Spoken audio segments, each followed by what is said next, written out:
করো না রে ভাই। অহংকারের কারণে জিন্দেগীর সব ইবাদত নষ্ট করে ফেললো শয়তান। এরে নবীর উম্মতের দল, এই অহংকার দমন করার জন্য বান্দা তুমি একা একা চেষ্টা করলে হবে না, একজন খাঁটি আল্লাহওয়ালার সোহবতে সময় দিতে হবে। এত বয়ানের পরেও মানুষের আমল কেন সুন্দর হয় না? একদিকে আল্লাহর আযাবের ভয় নাই, অপরদিকে মোহাব্বত নাই। যাও করে সব উল্টা পাল্টা, মাপকাঠি স্কেল ঠিক নাই। মোহাব্বত করতে গিয়া শিরিক করে ফেলে, আবার মোহাব্বত করতে গিয়া নাফরমানি করে ফেলে। আল্লাহ বলেন, ও নবী উম্মতের জানায়া দেন, আমি আল্লাহকে যারা ভালোবাসতে চায় তাদেরকে মাপকাঠি শুনায়া দেন। আল্লাহকে যদি ভালোবাসতে চাও নবীর অনুসরণ করো, অনুকরণ করো। নবীর অনুসরণ করলেই আল্লাহ তোমাকে ভালোবাসা শুরু করবেন। আল্লাহ যদি কাউকে ভালোবাসে, আল্লাহ পাক জিব্রাইল আমিনরে ডাইকা বলে, জিব্রাইল ওই বান্দারে আমি মোহাব্বত করি, তুমিও মোহাব্বত করো। জিব্রাইল আমিন ভালোবাসতে গিয়া আসমানের ফেরেশতাদের একটা এলান করে, ফেরেশতারা শুনো, জমিনের অমুক বান্দারে আল্লাহ বেশি মোহাব্বত করে, আমিও করি, তোমরাও মোহাব্বত করো। নবীজি হাদিসে বলেন, তখন ফেরেশতারা সবাই বান্দারে মোহাব্বত করা শুরু করে। সব ফেরেশতারা যখন মোহাব্বত করা শুরু করে, ওই মোহাব্বতের রং আর ঘেরান জমিনের মানুষের অন্তরে ঢুকে যায়। তখন মানুষ কেমন যেন অন্ধের মতো পাগল হয়ে তার মোহাব্বতে দৌড়াচ্ছে। এরে নবীর উম্মতের দল, এটা আমার আল্লাহর কুদরতের কারিশমা। এরে নবীর আশিক, মানুষ মানুষকে মোহাব্বত করে কিছু কারণে। এক নাম্বার সৌন্দর্যের কারণে, সম্পদের কারণে, কিছু কামালিয়াতের কারণে। ওরে বান্দা, তুমি যত সৌন্দর্যের জন্য যারে যত ভালোবাসো, অমুকেরে ভালোবাসো কেন? বলে চেহারাটা সুন্দর। অমুকেরে ভালোবাসো কেন? বলে কণ্ঠ বড় সুন্দর। অমুকেরে ভালোবাসো কেন? বলে কথা বলার বাচন ভঙ্গি সুন্দর। অমুকেরে ভালোবাসো কেন? বলে অমুকের টাকা আছে, বাড়ি আছে, গেলেই টাকা পাওয়া যায়, এই জন্য ভালোবাসি। অমুকেরে কেন ভালোবাসো? বান্দার টাকা পয়সার অভাব নাই, আখলাক ভালো, সব ভালো, কণ্ঠ ভালো, চেহারা ভালো। বান্দা গভীরভাবে চিন্তা যদি করো, এই চেহারা ভালো ভালো বলে যে চিৎকার দিলাই, চেহারা ভালো বানায় দিলেন কে? তাহলে তুমি এই বান্দারে চেহারা ভালো দেখা ভালোবাসতেছো। একবার যদি চিন্তা করতা, এই চেহারাটা তো ও বানায় নাই, আমার আল্লাহ বানায় দিল। আল্লাহর দেওয়া কণ্ঠের পিছে যদি এত পাগল হও, যে আল্লাহ কণ্ঠ দিলেন সে আল্লাহর জন্য কত পাগল হওয়া দরকার,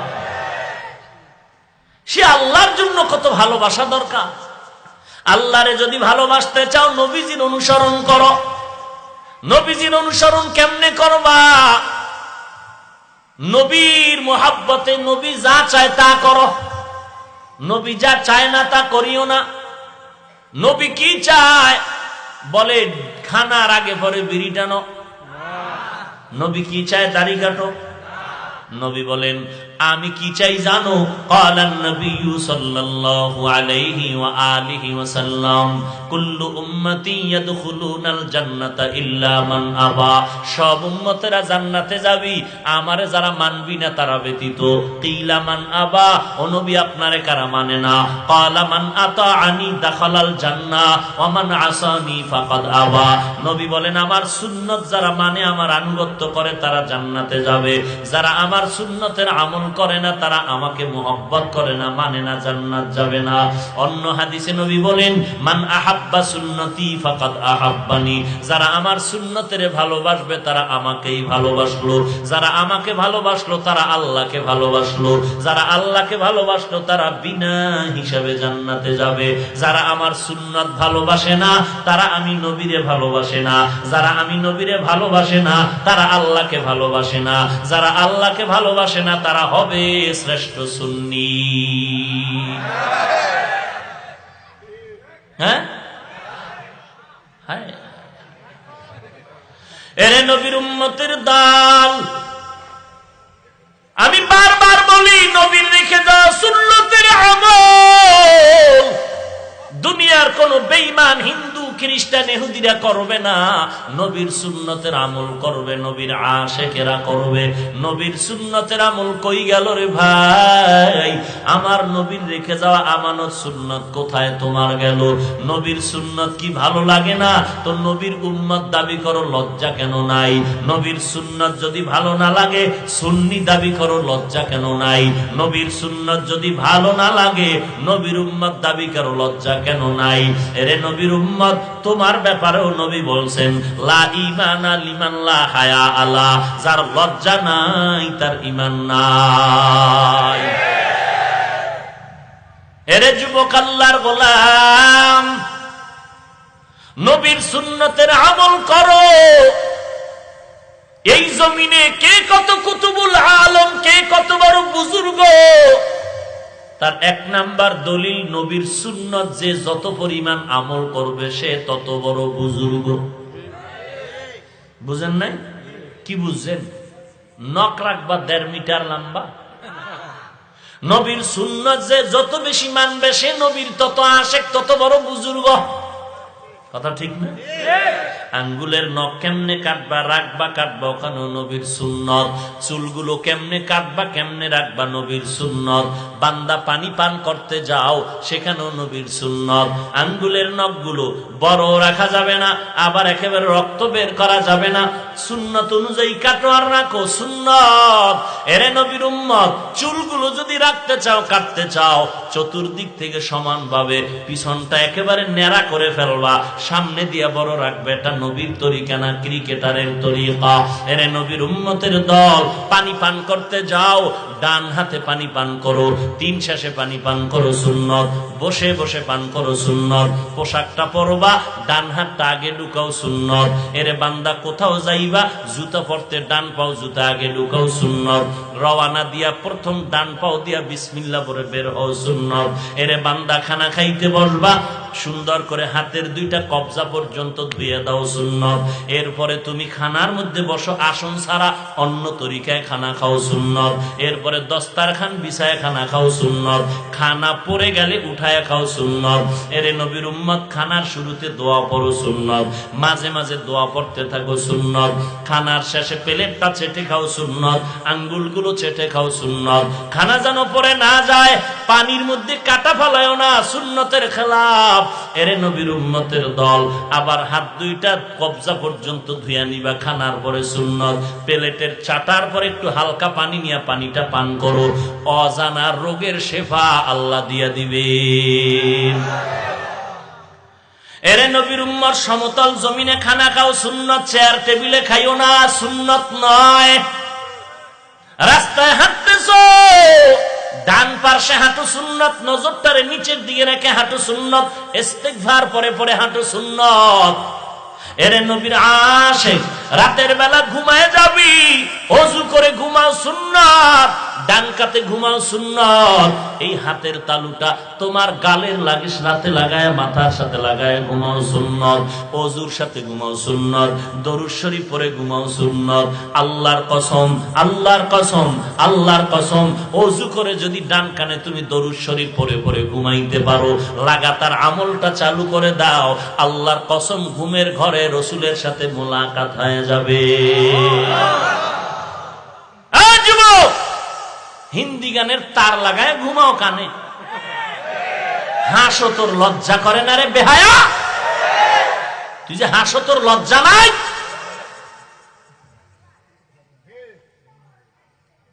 তুই হিন্দি গানের তার লাগায় ঘুমাও, দাড়ি নাই, টুপি নাই, নবীর সুন্নাত জবাই করো। তুই যদি সুন্নি হও, বাটপার কে? তুই সুন্নি হলে বাটপার কে? সাহাবায়ে কেরাম বাহাদুরি করেছেন সুন্নতের আমল দিয়ে, আর তুমি বাহাদুরি করো সুন্নত জবাই করে। হুজুরেরা টুপির কথা কয়, দেব না, দেখি কি হয়। কি হইব? তুই টুপি না দিলে কি হইব? হুজুরেরা পর্দার কথা বলে, করবো না, দেখি কে করায়। কেউ করাবে না। নবীও যদি কয় তোরে জান্নাত দেব না, দেখি কি হয়। সহকান দূর হয়ে যাবে বদমাস। তুই যেমন দুনিয়াতে মাস্তানি করেছ, দাড়ি রাখবো না না দেখি কি হয়, টুপি পরবো না দেখি কি হয়, দস্তারখানে খানা খাবো না দেখি কি হয়, সুন্নত তরিকায় চলবো না দেখি কি হয়, রাসূল বলবে তোরে জান্নাতের সুপারিশ করবো না দেখি কি হয়।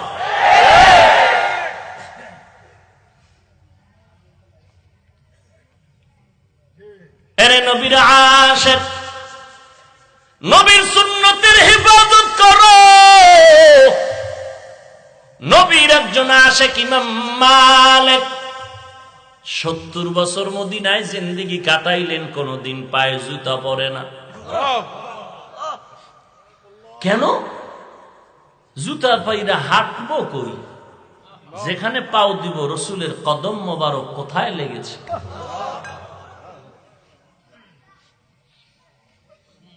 এরা নবীর আশিক।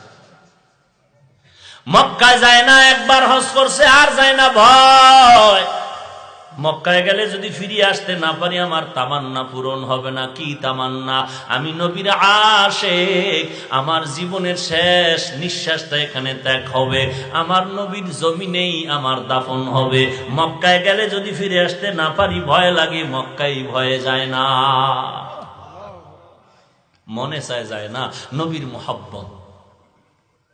সেই ইমাম মালিক বলে, ও উম্মত, বিশাল পাহাড় সমপরিমাণ বোঝা যদি আসে জাহান্নামের মতো আগুন, ওই সময় তোমরা বাঁচতে যদি চাও, ইমাম মালিক বলেন নূহ নবীর যুগে তুফান আসলো, মহাপ্লাবন, প্রলয়ঙ্কারী ঝড়, সব শেষ, বাড়িঘর সব শেষ হয়ে গেল, গোটা দুনিয়াতে চেটিয়াল খোলা ময়দান, কেউ বেঁচে নাই। নবীর সন্তান কেনান সব ধ্বংস, শুধুমাত্র তারাই বাঁচতে পারলো যারা নূহ নবীর কিস্তির মধ্যে আরোহণ করল। ইমাম মালিক বলে, ও উম্মতেরা, কিয়ামতের আগে অন্ধকারের মতো যদি দেখো জাহান্নামের আগুন চতুর্দিকে জ্বলতেছে, সুন্নাত মানলে, ওরে বান্দা, সুন্নাত মানতে গেলে তোর ছেলে বাধা দেয়, দাড়ি রাখলে বউ বাধা দেয়, পর্দা করলে শ্বশুর বাড়ির বাধা, এমন বিপদে যদি পড়ু, ওই সময় তোর বিপদ থেকে বাঁচার একমাত্র নূহ নবীর মতো কিস্তি হলো সুন্নতের আমল। हम सुरातो हम सिराते मुस्तफा दर तमामी हाले उकुन इत्तेबा इत्तेबाए सुन्नते खैरुल बशार गिरे लाजिम तबयबी ए पेशा। हाय हाय हाय हाय, नबीर सीरातुन नबी একদিন, হ্যাঁ, নবীর আদর্শ কি একদিনে? না না, তোর জিন্দেগীর শুরু থেকে শেষ পর্যন্ত নবীর সুন্নতের পর্দায় নিজেকে বিলীন করে দাও। নবীর সুন্নত যে যত মানবা তার দাম তত আল্লাহর কাছে বেশি। নবীজি বলেন, ক্বালান নবিয়্যু সাল্লাল্লাহু আলাইহি ওয়া আলিহি ওয়াসাল্লাম, মান তামাসসাকা বিসুন্নতি ইনদা ফাসাদি উম্মতি ফালাহু আজরু মিআতি শাহীদ। নবী বলেন, ফাসাদের জমানায় একটা সুন্নাত যদি বান্দা আমল চালু করতে পারো, 100 গলা কাটা শহীদের সওয়াব আল্লাহ দান করবে। দস্তারখান চিনে না মানুষ, বউয়ের ওড়না দেয়, ওড়না। এক জায়গায় বললাম, ভাই দস্তারখান, তো বেদবি করবে, ভিতরে গিয়া অনেক টাইম ঘুরে ফিরে বউয়ের ওড়না নিয়েছি। আফসুস, ঢিলা কুলুক নাই, টিস্যু পেপার ব্যবহার নাই। আহা, বড় আফসুসের বিষয়, কোথায় গেল নবীর সুন্নতের আমল? ঘুম থেকে উঠিয়া, গতকাল কেতাবে দেখলাম, ঘুম থেকে উঠিয়া বান্দা তুমি ওযু করার আগে মেসওয়াক করো, একটু ঘষা দাও, সুন্নত। আর ওযু করার সময় আবার মেসওয়াক করবো, ওটা ওযুর সুন্নত। এরে নবীর উম্মতের দল, নবীর সুন্নতের আমল যত বেশি করবা তত বরকত বেশি হবে। আল্লাহর নবী বলেন যারা সুন্নতের হেফাজত করবে আল্লাহ পাক তাদেরকে 4টা পুরস্কার দিয়া মর্যাদা বাড়ায় দিবেন। قال النبي صلى الله عليه وآله وسلم من حفظ سنتي أكرم الله تعالى بأربع خصال। আল্লাহর নবী বলেন যারা সুন্নতের হেফাজত করবা, আমার সুন্নত আমার তরিকা, তাদেরকে আল্লাহ 4টা পুরস্কার দিয়া মর্যাদা বাড়ায় দিবেন। 1 নাম্বার আল মাহাব্বাতু ফি কুলুবিল বারারা, নেক আমলওয়ালা আল্লাহর ওলিদের অন্তরে সুন্নতের আমলওয়ালার প্রতি মোহাব্বত আল্লাহ বাড়ায় দিবেন। যারা সুন্নতের আমল করবে আল্লাহওয়ালাদের সিনায় তাদের মোহাব্বত বেড়ে যাবে, গায়েব থেকেই বেড়ে যাবে। আল্লাহ তাদের অন্তরে মোহাব্বত বাড়ায় দিবেন।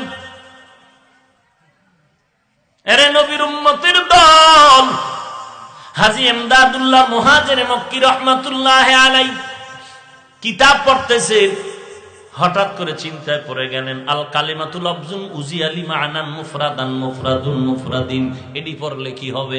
একজনে বলে আল্লাহর মারিফত পাওয়া যাবে, বলে আল্লাহকে, বলে আল্লাহরে তো চিনি না, বলে আল্লাহরে যদি চিনতে চাও আল্লাহ ওয়ালাদের সাথে বন্ধুত্ব করো, বলে আল্লাহ ওয়ালা কই পাই? বলে খুঁজতে থাকো।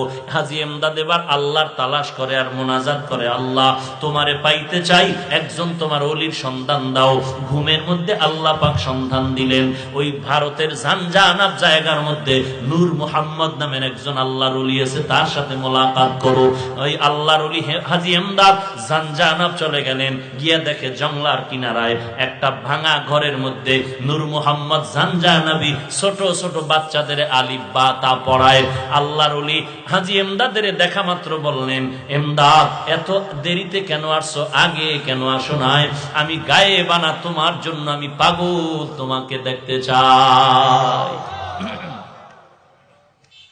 সুন্নতের আমল হেফাজত করলে 1 নাম্বার পুরস্কার, আল্লাহ ওয়ালা যারা, খাঁটি সুন্নতের আমল ওয়ালা যারা, এদের অন্তরে মোহাব্বত বেড়ে যাবে।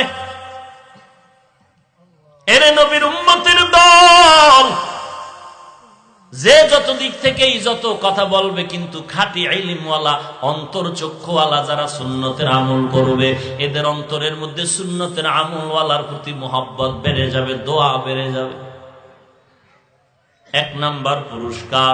2 নাম্বার পুরস্কার ওয়াল হাইবাতু ফি কুলুবিল ফাজারা।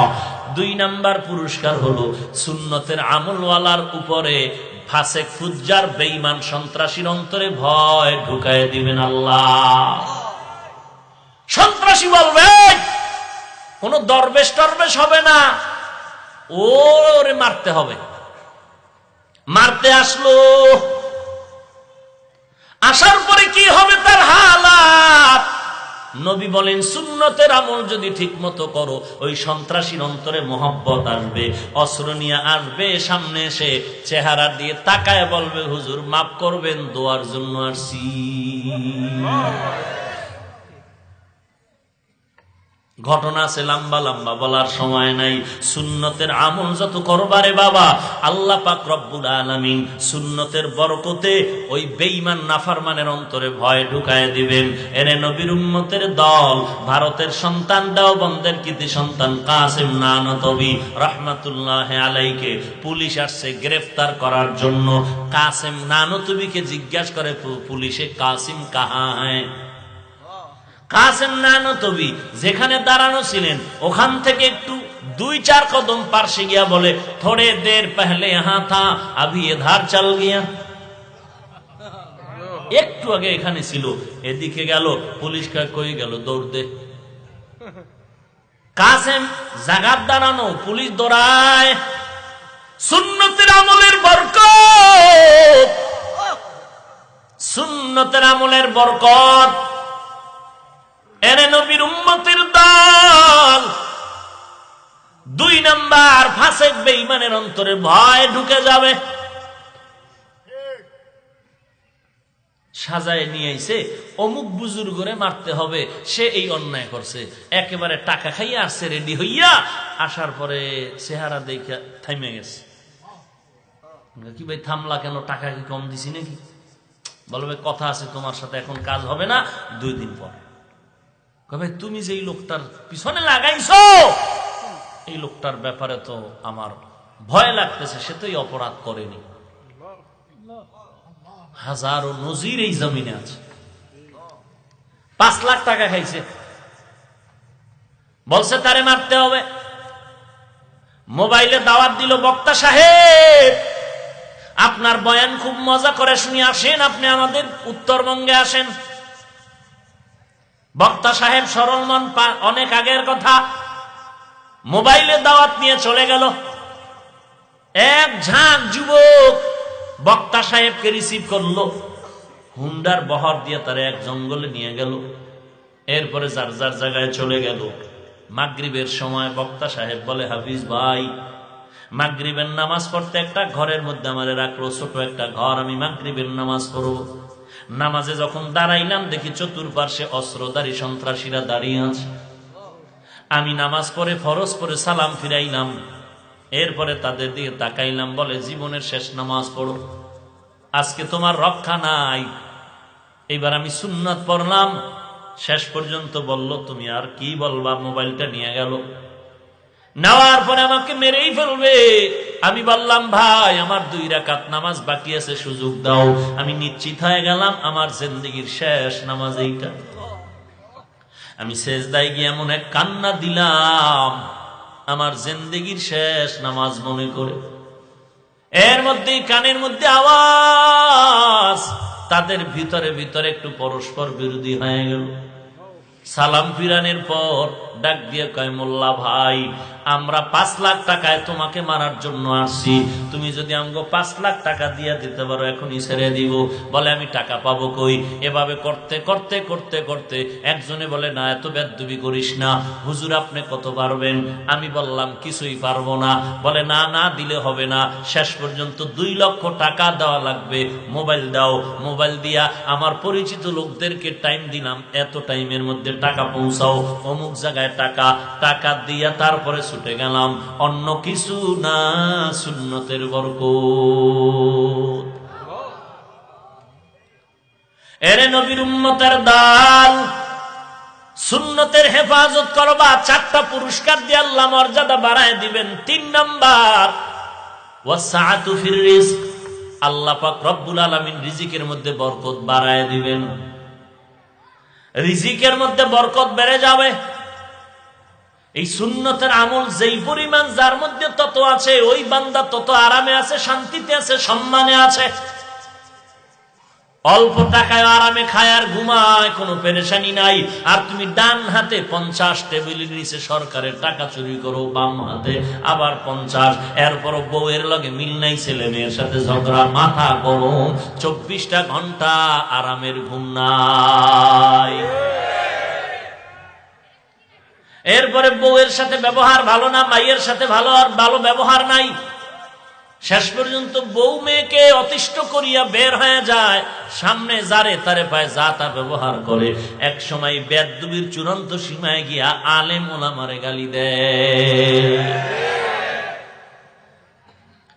সুন্নতের হেফাজত করবা তো 4 পুরস্কার। 4 নাম্বারের মধ্যে 4 নাম্বার হলো ওয়াসসাকাতু ফিদ্দিন। আল্লাহর নবী বলেন, দ্বীনের উপরে বান্দা চলাটা আল্লাহ কুদরতি ভাবে তোমার জন্য আসান করে দিবে। ইস্তেকামতের অবস্থার দরওয়াজা আল্লাহ দান করবেন। জুনায়েদ বাগদাদী রাহমাতুল্লাহ আলাইহি বলেন, আল ইস্তেকামাতু ফাওকাল কারামা, আল্লাহওয়ালাদের সহি তরিকার কারামতের থেকে ইস্তেকামতের দাম বেশি। ইন্নাল্লাযীনা ক্বালু রাব্বুনাল্লাহ সুম্মা ইসতাকামু, ইস্তেকামাত। শিবলি রাহমাতুল্লাহ আলাইহি বড় একজন বুজুর্গ, গাছের নিচে বসে আছেন। গাছ বলে, শিবলি তুমি যদি জীবনে ভালো হইতে চাও আমার মতো হয়ে যাও। গাছ কয়, গাছ কথা বলতে পারে? কথা বলেন না কেন? আল্লাহর কুদরতে পারে। বিশ্বাস করলে ঈমানওয়ালা, না অবিশ্বাস করলে বেঈমান। বলে কেমন তোমার মতো হব? বলে দেখো আমার পুরা বডির মধ্যে ছুরির আঘাত, পাথরের আঘাত, যে যা কাম নাই একটা ঢিল মারে, আমি কিচ্ছু বলি না, চুপ। বিনিময়ে সবাইকে আবার ভিটামিনওয়ালা ফল দেই। শিবলি বলেন, ধন্যবাদ, তোমার থেকে ইস্তেকামতের সবক নিলাম, কিন্তু আমার প্রশ্ন হলো, তোমাকে আগুনে জ্বালায় কেন? তুমি এত গুণওয়ালা, ওই গাছ আগুনে জ্বালায় কেন? বলে আমার মধ্যে একটা বদ অভ্যাস আছে, জন্মগত বদ অভ্যাস। কি বদ অভ্যাস?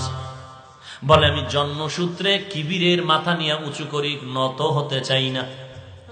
উপরে কোনো বেড়া দিলে আমি বেড়া ফাঁক করে উপরে যাই, এটা কিবিরের আলামত।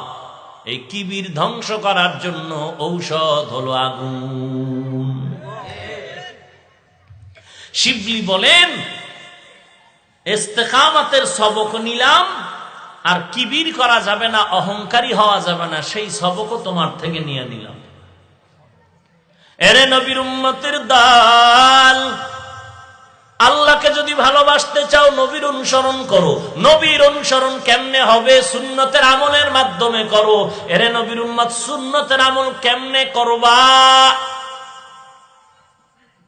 এর ফাইনাল জবাব, উলামায়ে কেরামদেরকে ফলো করো। উলামায়ে আহলে হক, এদেরকে ফলো করে সুন্নত শিখো, আমল করো, আল্লাহর আনুগত্য করো। আল্লাহর রসুলকে আল্লাহ বলেন, যারা আমি আল্লাহকে ভালোবাসতে চায় তারা আপনার অনুসরণ করবে। নবী বলেন, আমার অনুসরণ সুন্নতের দ্বারা হবে, আর এই অনুসরণের মাধ্যমে সে আমার সাথেই জান্নাত পাবে। জান্নাত পেতে চাই না আমরা? সুন্নত বাদ দিয়া তো রবিউল আউয়াল এসেছে, কি পেলাম? এক কথা, আমরা রসুলের সুন্নতকে আঁকড়ায় ধরি। এই শিক্ষাই আমাদের রবিউল আউয়ালের শিক্ষা। ওই উল্টা পাল্টা চিৎকার দিয়া রসুলের আদর্শ বাস্তবায়ন হবে না, মনের ঝাল মিটানো যাবে। আল্লাহ সবাইকে হেদায়েত দান করুন। কুল ইন কুনতুম তুহিব্বুনাল্লাহ ফাত্তাবিউনি ইউহিব্বুকুমুল্লাহ ওয়া ইয়াগফির লাকুম যুনুবাকুম ওয়াল্লাহু গফুরুর রহিম। এরে নবীর উম্মত যুবক, স্কুলে পড়ো, কলেজে পড়ো, একটাই দাবি, তুমি তোমার আদর্শ নিয়ে চলো, জীবনে অনেক দামি হতে পারবা। ডাক্তার হবি, তারপরও তোর সুনাম থাকবে, মাটি দোয়া করবে।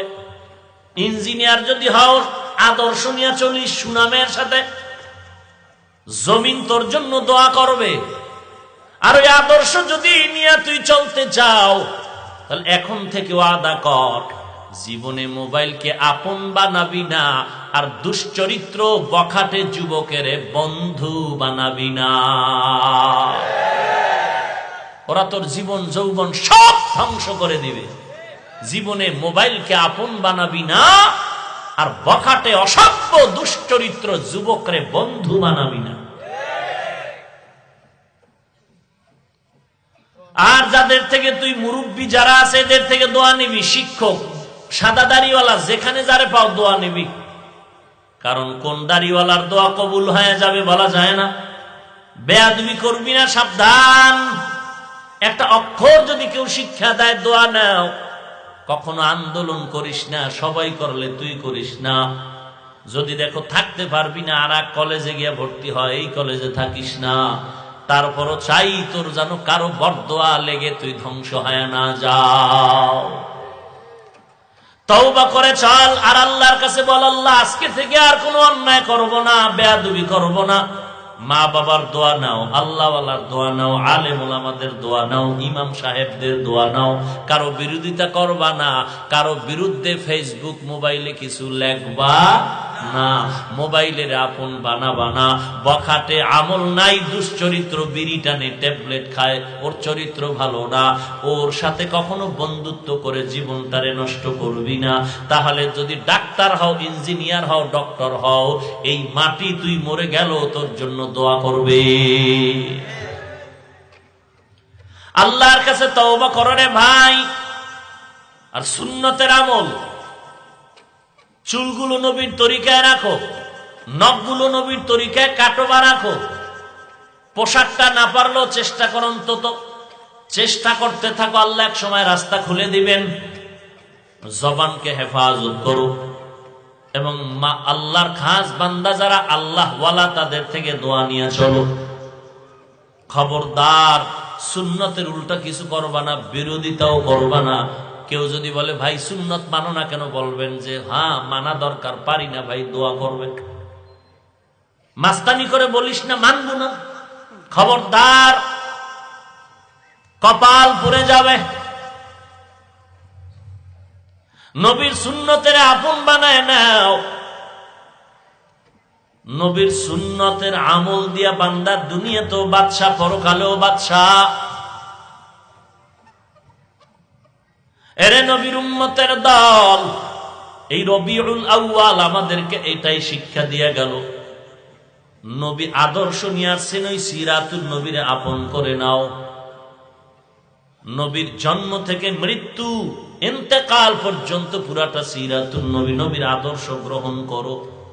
জীবনভর সুন্নি দাবি করবা, সুন্নাত মানবা না, কপালে খবর আছে, সাবধান।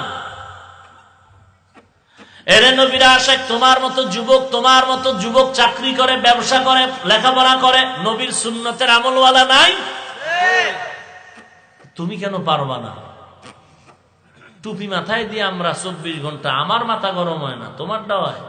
তো যখন ঠাসা ক্যাপ পরো তখন গজব হয় না, তখন হিমেল হয়ে যায় চান্দি। ধোকায় পড়ে আছো রে ভাই, পাতলা টুপি মাথায় রাখতে পারো না, যখন ক্যাপ পরো তখন হিমেল হয়ে যায় মাথা। এই ধোকায় কে ফেলে রাখলো তোমাদের? যে যেই পীরের কাছে যাও, যে যেই দরবারে যাও, ফাইনাল কথা হলো সুন্নতের বিপরীত কোন দরবার নাই, কোন দরবার নেই। যার কাছে সুন্নত নাই সে নবীর দুশ্মন। কথা ঠিক আছে?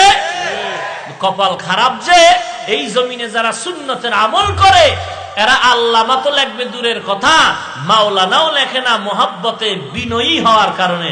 আর যাদের নামাজ নাই, দাড়ি নাই, চেহারা ভাল্লুক, চুলগুলো উল্লুকের মতো, এরা দাবি করে মাহবুবে সুবহানি, কুতুবে রব্বানি, বিশ্ব ওলি দাবি করে, অথচ বিশ্ববাদ পার হয়ে আছে, খবর নাই।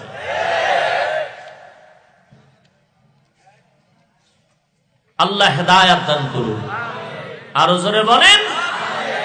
আর সবসময় হাঁটতে চলতে নবীর দরুদ পড়বা। কার দরুদ? নবীর দরুদ পড়বা সব সময়। বেশি পারো না, ছোট অংশ পড়ো, সাল্লাল্লাহু আলাইহি ওয়া আলিহি ওয়াসাল্লাম, এতটুকু পড়ো। আমরা দরুদ শরীফ পড়ি না, আমরা দরুদ পড়ি না। কথা তো বলতে জানি, বেয়াদবি শিখি না, এই জন্য বলি না। বেয়াদবের সাথে তো আর চিৎকার দেওয়া যাবে না। আমরা দরুদ পড়ি না মানি মেড ইন চট্টগ্রাম আর মেড ইন সিলেট আর পাকিস্তানেরটা পড়ি না, মেড ইন মদিনারটা পড়ি। তো তোমরা যেটা পড়ো আমরা বিরোধিতাও করি না। যখন আমাকে বলবা আমি পড়ি না, তখন তো তোমাকে কিছু উত্তর দিতেই হবে। ঘোলা পানিতে মাছ শিকার করবা, এটা তো সুযোগ দেওয়া যাবে না। তুমি দাঁড়াইয়া ইয়া নবীর সালাম দাও, আমার কোনো ঝগড়া নাই, কিলাকিলি নাই, দেখা হলে সালাম দিব। যখনই তুমি আমাকে কাফের বলবা, তখন তো বসে থাকা যাবে না, তখন তো আমার বলতেই হবে যে আমি কেন ইয়া নবী দেই না, ইয়া নবী বলি না, ইয়া নবী সালামু আলাইকা, ইয়া রাসূল সালামু আলাইকা, ইয়া হাবিব সালামু আলাইকা, সালাওয়াতুল্লাহ আলাইকা কেন বলি না? কোন হাদিসে নাই। কেন বলি না? কোন সাহাবা বলেন নাই। কেন বলি না? ইমাম আবু হানিফা বলেন নাই। কেন বলি না? ইমাম শাফিঈ বলেন নাই। কেন বলি না? ইমাম মালিক, রসুলের বড় আশেক, তিনিও বলেন নাই। নারায়ে রিসালাত ইয়া রাসূলুল্লাহ, নারায়ে গাউসিয়া গাউসুল আজম, তোমরা চিরদিন রাতভর দিল, আমরা গালিও দিব না, হিংসাও করব না, দেখা হলে মুসলমান হিসাবে মোহাব্বত নিয়ে সালাম দিব। কিন্তু যদি আমার দিকে আঙ্গুল তুলে কিছু বলতে চাও, তখন আমরা বলবো নারায়ে রিসালাত ইয়া রাসূলুল্লাহ, নারায়ে গাউসিয়া গাউসুল আজম। এগুলো হাদিসে নাই, কোন সাহাবা করেন নাই, কোন বুজুর্গরাও করেন নাই। এই স্লোগান দিও না, কিন্তু গালাগালি কাউকে আমরা করব? কথা বলেন না কেন? গালি দিব? হ্যাঁ, তোমারটা তুমি করো, আমাকে উল্টা কিছু বলতে গেলে তখন আমার উত্তর দিতেই হবে, কারণ সাধারণ মানুষকে বিভ্রান্ত করার সুযোগ দেওয়া যাবে। আর যদি দেখাইতে পারো যে না, নারায়ে রিসালাত ইয়া রাসূলুল্লাহ এই কবিতাটার একটা স্লোগান অমুক হাদিসে আছে, অমুক সাহাবী দিয়েছেন, অমুক ইমাম আবু হানিফা দিয়েছেন, এত এইতে যদি এত ফজিলত হয়, নারায়ে রিসালাত ইয়া রাসূলুল্লাহ এই স্লোগানটা এইভাবে শব্দ বাক্যটা বললে যদি আল্লাহ বেশি খুশি হয়, নবী হয়, তো সাহাবায়ে কেরাম এই ফজিলতের কাজটা কেন করলেন না? ইমাম আবু হানিফা কেন করলেন না? এরপরে আপনারা করেন, কোন ঝগড়া নাই, হিংসাও নাই, দেখা হলে কি দিব? সালাম দিব। কিন্তু আমাকে গালি দিলে আমরা গালি দিব না ঠিক, কিন্তু একটা সমচীন শালীন ভাষায় জবাব তো দিতে হবে। উম্মতকে বিভ্রান্ত করবেন, আমরা বসে বসে আঙ্গুল চুষবো, এটা তো হতে পারে না, এটা তো হতে পারে না। মাথায় টুপি পরলাম, দাড়ি রাখলাম, লম্বা জামা পরি, পাগড়ি পরি, রসুলের দরুদ পরি, মিথ্যা কথা বলি না, কাউকে গালাগালি করি না, বয়ানের মধ্যে দুই একটা কথা উল্টা হয়ে গেল নাকি 13 বার ক্ষমা চাই, ভাই ভুল হলে ক্ষমা করবেন, আল্লাহর কাছে মাপ চাই, আল্লাহ আজকে বয়ান করলাম, ভুল ত্রুটি মাফ করে দেন, এরপর তোমাকে ক্ষমা হয় না? তো তোমার সুন্দর পাও দুইটা নিয়ে আসো, পাও ধরে ক্ষমা চাই। আসো, তুমি নবীর কত বড় সুন্নতের আমলারা বুজুর্গ, আসো একটু পাও ধরে ক্ষমা নেই, দেখি তারপরও তুমি গালি বন্ধ করো কিনা, কারণ গালি দেওয়া হারাম। রসুলের তরিকায় গালি আছে? এই যে রবিউল আউয়ালের মিছিল করেছেন কোন সাহাবায়ে কেরাম? একটা প্রমাণ করেছেন কোন তাবিন? করেছেন ইমাম আবু হানিফা? করেছেন শাহজালাল? কেউ করেননি। এরপর আপনারা করলে আমরা গালি দিব না, হিংসাও দেখলে কি দিব? সালাম। আমগো যখন বাঁকা নজরে তাকাবেন আর বিভ্রান্ত কিছু বলবেন, তখন উত্তর তো দিতেই হবে। আর সহজ কিভাবে বলবো বলেন? আর সহজ ভাবে কিভাবে বলবো? এই জমিনে আমরা নামাজ পড়ি, রোজা রাখি, আমরা হোসাইন রাদিয়াল্লাহু তাআলা আনহুর ভক্ত না? হ্যাঁ, ওই এক বয়ানে বলছি যে ইয়াজিদের কথা বলতে গিয়ে যে হাসানকে ডাইরেক্ট ষড়যন্ত্র ইয়াজিদ করে শেষ করেছে দুনিয়ার থেকে, হোসেনকে লোক মারফতে করেছে, ডাইরেক্ট ইয়াজিদ আসেনি। কি বুঝাইতে চাইলাম? যে হোসাইনের জন্য যদি তোমরা শাহাদাত বার্ষিকী পালন করো, হাসান রাদিয়াল্লাহু তাআলা আনহুর দোষ কি? তার শাহাদাত বার্ষিকী কেন পালন হবে না? হযরত আলীরটা কেন হবে না?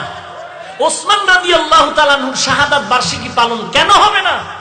যেই ওসমানের প্রতিশোধ নিতে গিয়ে ভুল বুঝাবুঝি হলো, সিফফিনের যুদ্ধ হলো, জঙ্গে জামাল হলো,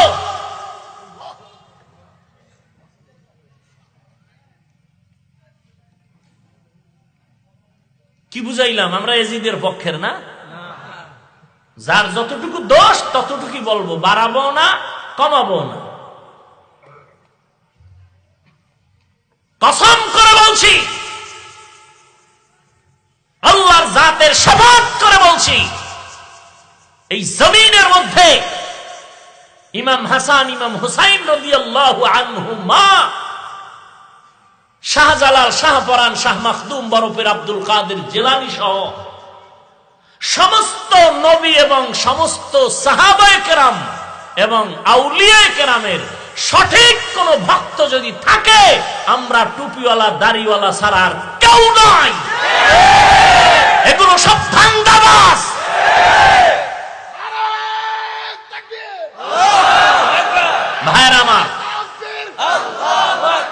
আমরা রসুলের মহব্বতে 5 ওয়াক্ত নামাজ পড়ি, পড়ি কিনা?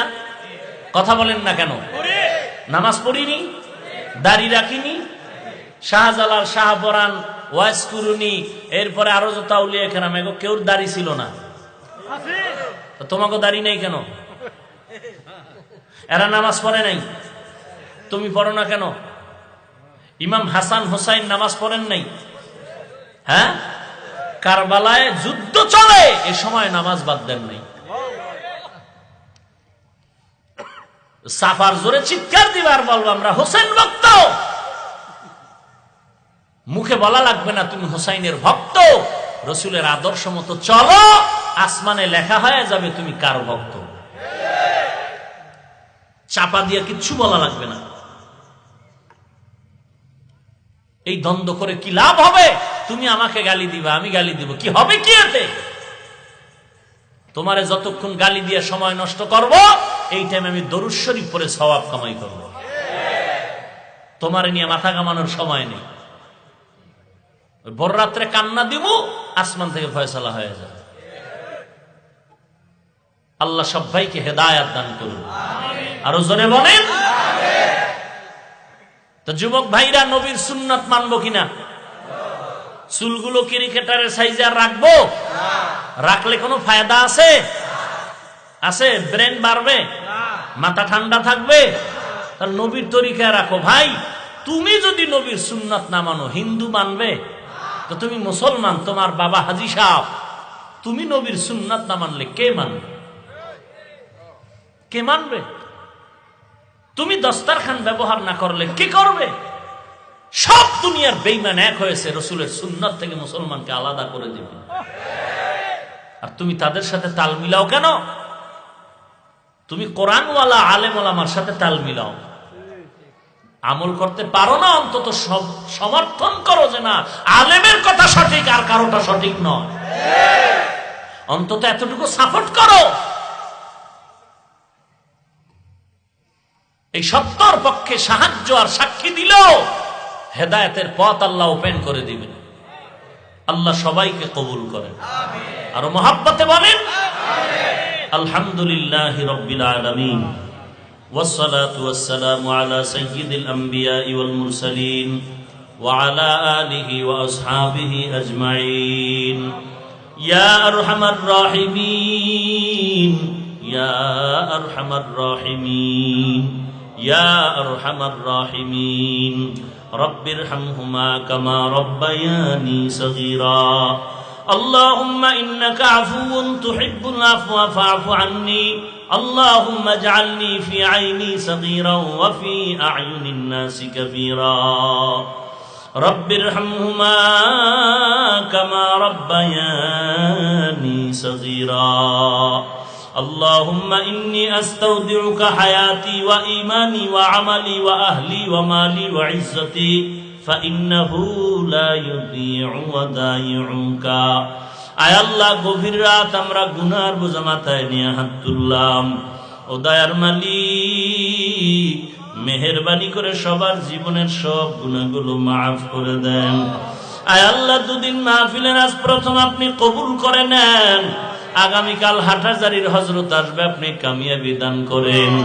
এলাকায় হেদায়েতের বাতি জ্বালায়া দেন আল্লাহ। সুন্নতের আমলওয়ালা জিন্দেগি দান করেন। আয় আল্লাহ, 5 ওয়াক্ত নামাজ বা জামাত আদায়ের তৌফিক দান করেন। আয়োজনকারী সহযোগিতাকারীদের কবুল করে নেন। মাদ্রাসা মসজিদগুলো কবুল করে নেন। আয় আল্লাহ, এলাকার মুরব্বী যুবক সবাইকে দ্বীনের খাদেম বানায়া দেন। আয় আল্লাহ, সহিভাবে কোরআন পড়ার তৌফিক দান করেন। মা বোনদের পর্দানিশী আবেদা বানায়া দেন। ছেলে সন্তানগুলো নেককার বানায়া দেন। আয় আল্লাহ, দিলের ময়লা দূর করে দেন। নবীজির সুন্নতের আমলওয়ালা জিন্দেগি দান করেন আল্লাহ। ও দয়ার মালিক, গুনাহের প্রতি ঘৃণা জমায় দেন, নেক আমলের আগ্রহ বাড়ায় দেন আল্লাহ। নবীজির মোহাব্বতে আমাদের কবুল করে নেন। সারা দুনিয়াতে শান্তি দান করেন আল্লাহ। বাংলাদেশ শান্তির দেশ বানায় দেন। প্রশাসনিক ভাবে যারা কাজ করে দিনদার বানায় দেন আল্লাহ। ইসলামের ব্যানারওয়ালা মুনাফিক থেকে হেফাজত করেন আল্লাহ, বাতিলের মোকাবেলায় বিজয়ী করে দেন, কোরআন ও হাদিসের ইলমের নূর সিনায় দান করেন আল্লাহ। ও দয়ার মালিক, নবীজির রওজায় গিয়ে সালাম দেওয়ার তৌফিক দান করেন আল্লাহ, বাইতুল্লাহর গিলাফ ধরে ধরে লাব্বাইক বলার তৌফিক দান করেন আল্লাহ। ও দয়ার মালিক, নবীজির মুহাব্বত, সুন্নতের মুহাব্বত অন্তরে ঢুকায়া দেন। আয় আল্লাহ, গুনাহের থেকে হেফাজত করেন আল্লাহ। সকলের ছেলে সন্তানগুলো নেককার বানায় দেন, কামাই রুজি ব্যবসায় হালাল ভাবে বরকত বাড়ায় দেন, ঋণ আদায়ের ব্যবস্থা করে দেন। আয় আল্লাহ, বেশি বেশি বরকতি রিজিক দান করেন আল্লাহ। সন্তানগুলো নেককার বানায় দেন। আয় আল্লাহ, দাম্পত্য জীবন সুখময় করে দেন। আয় আল্লাহ, আমরা যারা হাত তুলেছি অনেকের মা নাই, অনেকের বাবা নাই, মেহেরবানি করে সবার কবর জান্নাতের বাগান বানায় দেন আল্লাহ। যারা বেঁচে আছেন দীর্ঘ নেক হায়াত দান করেন। আয় আল্লাহ, সুন্নাতওয়ালা জিন্দেগি দান করেন। আর অন্তর থেকে রিয়া, হাসাদ, কিবির দূর করেন আল্লাহ। মুনাফিকদের মুনাফিকির থেকে হেফাজত করেন, দুশ্মনের দুশ্মনী থেকে হেফাজত করেন, হাসেদিনদের হাসাদ থেকে হেফাজত করেন আল্লাহ। ইখলাসের সাথে খেদমতের জন্য কবুল করে নেন। আয় আল্লাহ, ইখলাসের সাথে খেদমতের জন্য কবুল করে নেন। কোরআন ও হাদিসের ইলমের নূর সিনায় দান করেন আল্লাহ। যুবকদের দ্বীনের খাদেম বানায় দেন। আয় আল্লাহ, সবাইকে মোবাইলের গুনাহের থেকে হেফাজত করেন আল্লাহ। মোবাইলের গুনাহের থেকে সবাইকে হেফাজত করেন আল্লাহ। চলার পথে হেফাজত করেন আল্লাহ। দীর্ঘ নেক হায়াত দান করেন আল্লাহ। দীর্ঘ নেক হায়াত দান করেন আল্লাহ। দীর্ঘ নেক হায়াত দান করেন আল্লাহ। সুবহানাল্লাহি ওয়া বিহামদিহি সুবহানাল্লাহিল আযীম।